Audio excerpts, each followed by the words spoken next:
quelque chose qui est un peu différent de ce qu'on a vu, je pense, jusqu'ici. C'est le mouvement coopératif. Puis en gros, ça peut révéler des opportunités, peut-être pour vous qui sont jusqu'ici inconnus ou en tout cas méconnus. Donc la façon dont ça va se passer, je vais d'abord vous présenter l'organisation pour laquelle je travaille. Donc on va passer, je ne sais pas si tu avais ça ici.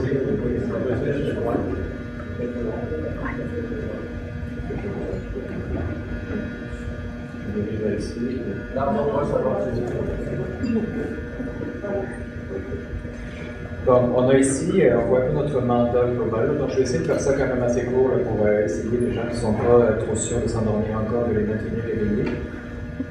Donc, vous voyez, notre mandat, nous, c'est vraiment soutenir l'économie sociale et promouvoir la formule coopérative dans la communauté francophone de l'Ontario. Donc, on travaille sur toute la province de l'Ontario.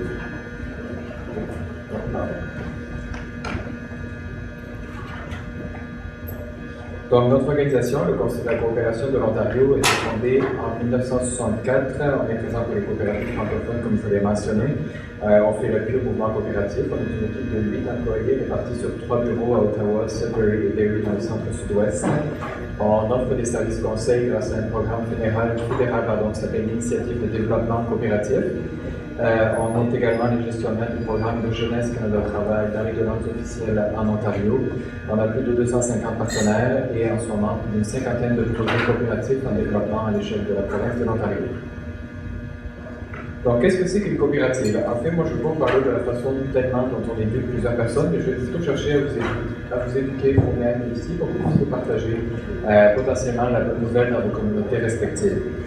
Donc, c'est quoi une coopérative? C'est tout d'abord une association de personnes qui travaillent collectivement pour atteindre un but ou réaliser une mission. Par exemple, vous pouvez être un petit groupe ici, vous mettez ensemble et vous avez un projet collectif, vous allez pouvoir le développer sous une formule coopérative. C'est aussi une organisation qui appartient à ses membres. Donc, si vous êtes membre de coopérative, vous en êtes les copropriétaires. Et c'est enfin une entreprise, donc qui génère des surplus et qui dégage certains revenus. Donc, le mouvement coopératif est encadré dans plusieurs grandes valeurs. On parle notamment de 7 valeurs essentielles qui sont cimentées à l'échelle internationale par l'organisation qui regroupe l'ensemble des coopératives sur le plan international, qui est l'Alliance coopérative internationale.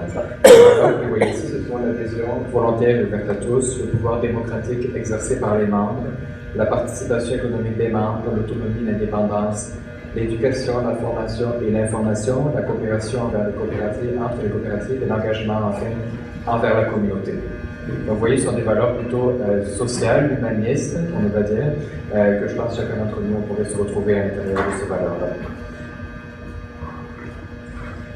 Pourquoi les coopératives? Pourquoi je vous en parle ici avant que vous alliez vous coucher? Tout simplement parce que... On va pas se coucher, vous prenez votre place.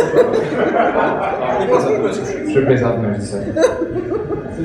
C'est parce que c'est un modèle en fait qui est durable. C'est un modèle de développement des communautés qui est vraiment prouvé comme étant un modèle de développement qui fonctionne. Il y a des chiffres ici au Canada qui démontrent ce modèle-là, à quel point il fonctionne. Notamment des études qui ont été menées dans les provinces du Québec, de Colombie-Britannique et de l'Alberta, qui démontrent notamment qu'en règle générale, les taux de survie des entreprises coopératives, des organisations coopératives sont entre 2 fois et 4 fois supérieurs à ceux des entreprises traditionnelles, donc avec un propriétaire unique ou bien de nature de partenariat, par exemple. Enfin, vous voyez, il y a un petit chiffre en bas, 40% des Canadiens sont membres d'une coopérative. Je suis sûr que si je demande ici qui est membre d'une caisse populaire, la majorité va lever la main, donc vous êtes membre d'une coopérative. Il existe, donc là je vais aller assez rapidement, il existe 5 types de coopératives. On a les coopératives de travailleurs dans un premier temps, qui fournissent un travail à leurs membres. Donc si vous êtes par exemple des personnes qui ne trouvez pas d'emploi et que vous cherchez à créer votre propre emploi, ceci peut être la solution. C'est-à-dire que vous minimisez les risques de vous lancer individuellement en vous lançant de manière collective avec au moins 2 ou 3 personnes. En Ontario, ça prend 3 personnes, je ne connais pas dans les autres provinces. Ensuite, on a la coopérative de vente au détail, qui ensuite fournir à ses membres des biens et usages personnels. Un exemple relativement emblématique, c'est bien entendu Mountain Co-op, que vous connaissez peut-être, qui provient de la Colombie-Britannique. On a la coopérative de services, qui offre des services à ses membres. Ici, on est à Gatineau, une coopérative de services particulièrement emblématique, c'est la coopérative funéraire de l'Outaouais, 12 000 membres et 80% du marché funéraire ici dans l'Outaouais.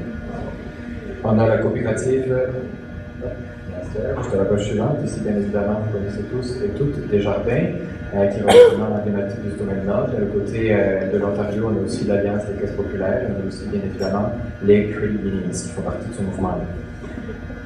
Et on a enfin les coopératives de solidarité ou à partenaires multiples qui sont des rassemblements de différents groupements d'intérêt qui souhaitent poursuivre un objectif commun. Un exemple concret de ça, en ce moment, on travaille sur un projet de différents organismes à but non lucratif qui, parce que, comme vous le savez, le gouvernement fédéral ne distribue plus autant de fonds qu'il le faisait auparavant, ont décidé de partager leurs ressources humaines en se mettant en coopérative. Donc, par exemple, des ressources telles que secrétariat, traduction, réception des appels téléphoniques pourront être partagées entre différents organismes qui ont une vision commune, qui est celle de l'aide aux personnes qui ont une limitation fonctionnelle dans ce cas précis. On a ensuite une structure de gouvernance à l'intérieur du mouvement coopératif qui est finalement relativement semblable à celle que vous pouvez rencontrer au sein des organisations à but non lucratif. Donc, on a une assemblée générale des membres. Évidemment, on a des membres au départ, une assemblée générale, un conseil d'administration qui est élu, puis une direction générale, des employés de ressources contrats, etc., qui sont embauchés, qui constituent le volet entreprise de notre coopérative. Quelques coopératives au Canada, où vous n'en auriez pas encore compris plus que ça. Vous voyez ici quelques figures emblématiques. Évidemment, on a la coop fédérée, qui est particulièrement importante dans le domaine de l'agriculture, Desjardins, Mountain Coop, dont on a parlé, de Carpers aussi, etc., etc. On donne une idée aussi pour regarder le hockey. Il y a 3 équipes de hockey dans la LNH qui sont des coopératives. Ah, lesquels? C'est pas le cas. Oui, il y a 3 équipes, je pense que c'est une équipe en Floride. Je me souviens plus exactement lesquelles, pour ça je ne veux pas m'avancer. Mais je sais que je me souviens que c'est 3 équipes qui sont des coopératives. KPMG, c'est une coopérative de hockey. KPMG, il y a beaucoup de coopératives qu'on ne connaît pas. Puis il y a beaucoup de marques qui ne sont pas des coopératives en tant que telles, mais qui sont des subdivisions de coopératives. Par exemple, de ça, c'est Nestlé, par exemple, qui appartient à une coopérative néo-zélandaise. Nestlé appartient à une coopérative. C'est que ça. Après, ça peut devenir aussi très gros à des fois, ça peut être un multinational. Donc, si on passe à la page suivante, on va voir un peu c'est quoi concrètement les opportunités de développement qui existent au sein du mouvement coopératif et que vous pourriez chercher à vouloir pour pouvoir dans vos communautés. On a par exemple tout d'abord la succession d'entreprises. Qu'est-ce que c'est que ça? C'est qu'on a des chiffres ici, c'est que 200 000 entreprises au Canada dans les 10 prochaines années vont fermer faute de succession. Qu'est-ce que c'est qu'on fait la promotion pour régler ce problème ici? Évidemment, c'est de promouvoir la formule coopérative comme méthode de succession d'entreprise. Dans un cas précis, par exemple, on pourrait avoir 3 ou 4 personnes qui vont reprendre une entreprise en fonctionnement, soit en rachetant progressivement son capital, soit en y travaillant, soit en rachetant son capital en faisant un prêt auprès d'une institution financière, par exemple.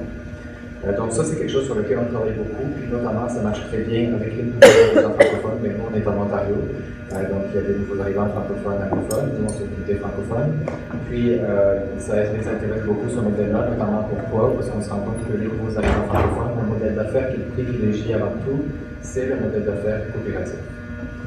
Pourquoi? Parce que c'est comme ça que ça se passe chez eux. Une autre opportunité, c'est la régionalisation de l'immigration, sur laquelle aussi on fait des efforts assez importants. Là, je parle évidemment de l'exemple en Ontario, encore une fois.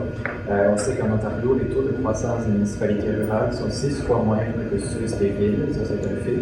Pourtant, selon une étude qui a été menée dans les comtés de Leeds et Granville récemment, à laquelle j'ai d'ailleurs participé, en 2011, il dit que 76% des immigrants seraient prêts à se relocaliser en milieu rural à partir du moment où ils pourraient se trouver un emploi. Donc l'emploi est déclencheur de régionalisation de l'immigration dans ce cas précis. Qu'est-ce que ça veut dire ça? Ça veut dire que si on arrive à faire comprendre à ces personnes-là que le modèle coopératif peut les aider à s'établir en région, dans ce cas-là, on peut très bien faire ce processus de régionalisation de l'immigration quelque chose de beaucoup plus naturel et flexible. On a aussi une autre possibilité de développement qui pourrait vous intéresser, les coopératives locales d'alimentation.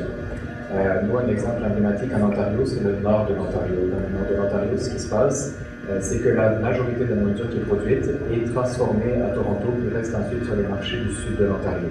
Donc, on essaie à ce moment même de mettre en place une chaîne indépendante d'épiceries coopératives qui pourrait commercialiser des productions locales du nord de l'Ontario. C'est mon collègue à Sudbury qui s'occupe de ce projet plus spécifiquement. Bien évidemment, il y a d'autres exemples. L'exemple de ça, je vais donner, c'est il y a un an, par exemple, j'étais à Toronto, puis je visitais des paniers. Bon, je visitais pas des paniers, mais je visitais un endroit où on fait. C'est le fun quand même. C'est ça, un panier, ça se dit, mais à moins que tu sois sur les merveilles, on ne ressent jamais. Donc, c'est ça, j'ai visité une entreprise où on fait des paniers de produits frais, qui est en fait une coopérative. Donc, ce qu'ils font, c'est qu'ils font de l'agriculture urbaine à Toronto. Ils produisent des produits frais, donc des fruits et des légumes de saison, qui commercialisent des familles à bas revenus. Donc, c'est une coopérative qui est aussi une entreprise sociale, évidemment, de par sa vocation.